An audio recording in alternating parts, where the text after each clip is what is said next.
Hi everyone, Sean here from Attack Panic, and in this lesson we're going to take a closer look at your specific condition. It's important to keep in mind that this lesson is an extension of lesson 1 and should be watched in conjunction with that lesson.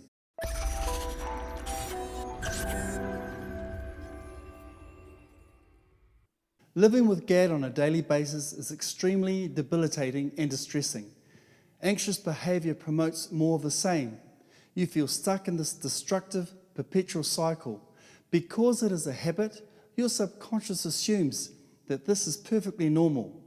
The sensations that you experience with GAD, as previously outlined in Lesson 1, are generally not as horrible as the sensations experienced during panic attacks, but are still destructive nonetheless. The sensations are just that, sensations, warning you of some threat that doesn't exist. As horrible as they may seem, they cannot and will not harm you. They can and soon will be ignored. Some of the intrusive thoughts you may experience include fed up, sad, lonely, or disturbing thoughts, and also feeling depressed, unwell, or even suicidal. GAD sufferers tend to also worry incessantly about money, health, or work. These thoughts are perfectly normal due to chemical changes within the brain in response to the high anxiety. They must not be mistaken for clinical depression. Symptoms or sensations associated with anxiety can mimic depression due to the changes in chemicals in the brain, including serotonin, which assists in controlling your moods. You also tend to become obsessed with monitoring all of these horrible sensations, which only makes your condition worse by causing you to become more distressed, pushing your anxiety levels up higher. Now, I have already gone over this in Lesson 1, but I will reiterate it here again as it is so important. We are all very unique and very different beings, and as such, GAD can affect individuals in different ways. The anxiety scale, or spectrum, is very wide, ranging from shyness, mild anxiety, all the way up to extreme panic attacks and phobias. But it doesn't matter where you sit along the scale or how anxiety affects you. If your behavior is preventing you from doing things that you would normally be able to do, if you are behaving anxiously, experiencing the sensations of anxiety or fear in situations that are totally inappropriate, then you have an anxiety behavioral condition that requires removal. High anxiety can cause havoc with your nervous system, sending impulses out to every nerve ending throughout your body, organs, muscles, and skin, creating tension and restricting blood vessels and nerves, causing all those horrible sensations as I described earlier in Lesson 1. Other nerve-related sensations experienced by sufferers include numbness, pins and needles, cold and hot flushes, all very nasty and horrible experiences, especially when you are unaware of what and why this is happening. Depending on the severity of your condition, GAD may be affecting your life at varying degrees, from just a mild background irritation to the point where you are beginning to restrict your life. The activities that you once participated in, you now steer away from. The places that you once frequented, you now avoid. All the things that you used to enjoy have now become uncomfortable. These sensations cannot harm you. They never have and they never will. They are just nerve impulses that you are creating through your habitual anxious behavior. You are in control of how you choose to react to these sensations. You can and will learn to ignore these sensations and move forward with your life. Relearning new non-anxious behavior, resetting the baseline level of anxiety stored in the amygdala back down to normal levels, thereby removing all the associated sensations of anxiety.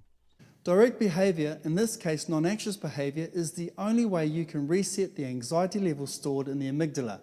Medication, therapy, and counseling cannot reset the anxiety levels and cannot remove an habitual behavior.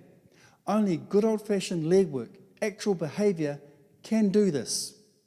There is nothing medically wrong with you. Mental illnesses such as clinical depression are caused by chemical changes in the brain and as such can require medical intervention. Anxiety conditions, on the other hand, are a learnt behavior, and while they can cause chemical changes in the brain responsible for sensations such as mood swings, negative emotions and thoughts. They are not caused by chemical changes in the brain. Medication may provide relief by masking the horrible sensations by altering the chemical balance in the brain, but it will not remove the underlying habitual behaviour, which fuels an anxiety condition. If you are on some kind of anti-anxiety medication, the sooner you get off it, the better. All it is doing is masking your sensations. To address the cause, the underlying habitual behaviour, you need to build new non-anxious habitual behaviour. And to do that, you have to face your condition head on. You will learn to do this through the building blocks.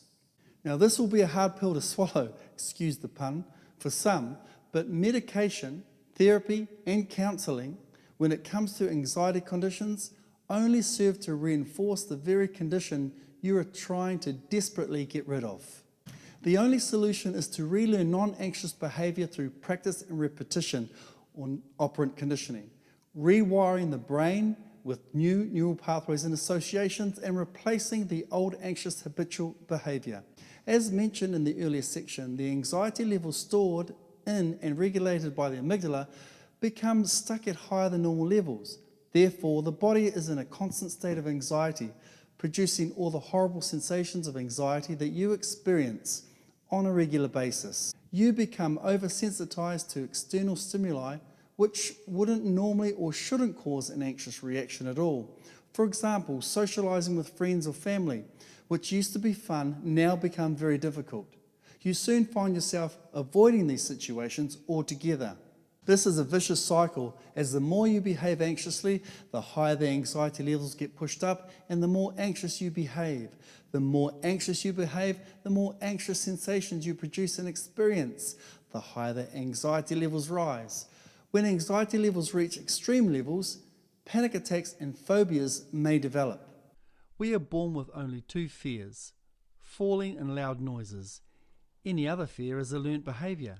This may be another hard pill to swallow, but it is a fact. Shyness, for example, is a mild form of anxiety at the very low end of the anxiety spectrum. It is a learnt behaviour, a fear probably learnt or passed down through experiencing that behaviour in others. It is not something you are born with. Shyness is a mild form of anxiety that can easily be tolerated for an entire lifetime. It doesn't necessarily mean that your life will be drastically restricted and you are able to function quite normally. This level of anxiety is not restricting your life enough to do something about it. In other words, you aren't suffering enough to take action. It's not until the anxious behaviour becomes so destructive that the sufferer must do something. I know this only too well because that is exactly what happened to me. I operated for years seemingly okay, successful in many areas of my life, but also sabotaging relationships and opportunities along the way. As my anxiety levels gradually increased, so too did my anxious behaviour.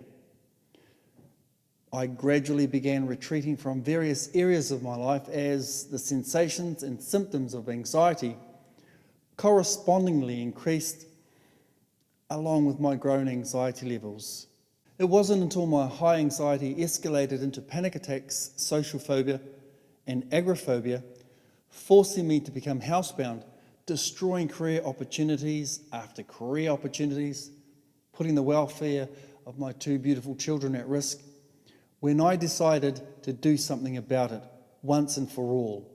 I only really did something about my situation because my behaviour became so destructive and my situation became so desperate. To a certain degree, I am very grateful that things got so bad, as I did something about it and I now no longer suffer from an anxiety condition. Maybe you can identify with my story. Maybe you are sabotaging relationships and opportunities because you are allowing high anxiety to dictate your behaviour. Maybe you're not achieving the results that you want or feel you deserve. Remember that anxiety is a helpful emotion. It alerts us to not only danger, but also to when there is a problem that requires our attention and action. So you pay attention, decide what the problem is, work out what the solution is, and take action. You pay attention to feedback, make changes, and take further action. This is good anxiety. This is healthy. Anxiety becomes a problem when our habitual behaviour causes us to react inappropriately to situations which shouldn't cause an anxious response, or when we have restricted our lives to the point where we stop doing things that used to be enjoyable but are now a chore.